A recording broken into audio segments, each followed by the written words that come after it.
Okay சரி tea போட்டு கொடுத்துருக்காருண்ணா. சரி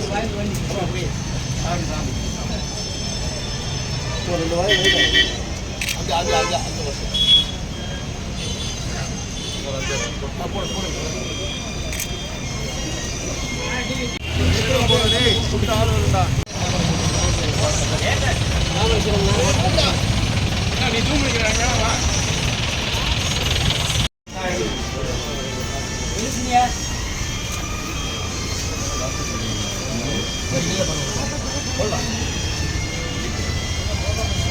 அன்பா டீ போட்டு கொடுத்துருக்காரு மாஸ்டர், குடிச்சிட்டு போயிடலாம்.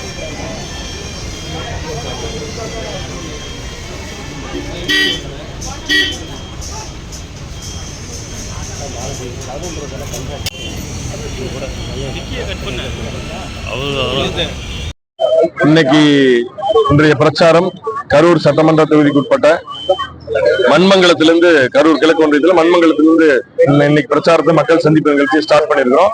நீங்க எல்லாருமே பார்த்திருப்பீங்க. மக்கள் எழுச்சியோட மிகுந்த வரவேற்பு கொடுத்தாங்க.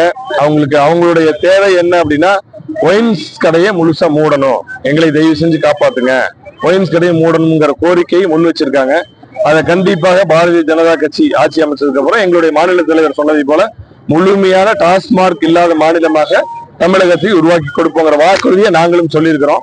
அதனால தொடர்ந்து மக்கள் பணி, மக்களுடைய குறைகளை நேரடியாக சொல்ல ஆரம்பிச்சிருக்காங்க. கண்டிப்பாக அதை நாங்கள் செயல்படுத்தி கொடுப்போம். மக்களுக்கான ஆட்சி பாரதிய ஜனதா கட்சி ஆட்சியாக தான் இருக்க முடியும். அதனால எல்லா நல்ல திட்டங்களையும், மத்திய அரசு திட்டங்களும் மக்களுக்கு தெரிஞ்சிருக்கு. அதை பத்தி மக்கள் பேசினாங்க. அதனால அடுத்து வருகின்ற காலம் பாரதிய ஜனதா கட்சியினுடைய அனைத்து திட்டங்களும் மக்களை சென்றடையும் வகையில பயனுள்ளதாக கண்டிப்பா இருக்குங்கண்ணா.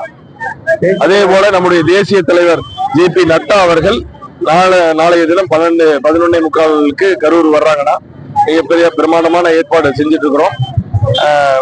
நல்ல வரவேற்பு. தேசிய தலைவர் வர்றதுனால எல்லாருமே நிர்வாகிகள் பொறுத்த வரைக்கும் மிக ஆர்வமாக இருக்கிறாங்க. கரெக்டா இந்த பீக் டைம்ல தேசிய தலைவர் எங்களுக்காக நேரம் ஒதுக்கி கொடுத்து கரூர் பாராளுமன்றத்திற்கு கண்டிப்பாக நல்ல ரிப்போர்ட் வந்திருக்கு, உறுதியாக நான் கலந்து கொள்கிறேன்னு சொல்லி ஒரு நாள் நிகழ்ச்சிக்கு ஒரு நாளுக்கு முன்னாடி சொல்லி நாளைக்கு வர்றாங்க. அதனால பத்திரிகை நண்பர்கள் மக்களுக்கு இந்த செய்தியை தெரிவிக்கணுங்கிற ஆனா நிகழ்ச்சி பிரேமகால் கிரவுண்ட்ல தான் நடக்குது. பட் ஆனா ஷெட் போட்டு பண்றோம். மதியம் 12 மணிங்கிறனால வெயிலா இருக்கும் மக்களுக்கு, அப்படிங்கறனால ஷெட் போட்டு பண்றோம். இல்ல மேடை பிரச்சாரம் மட்டும்தான். JP நட்டாஜி அவர்களே மேடை வெளியில் ஒண்ணு இல்ல, மேடை பிரச்சாரம் மட்டும்.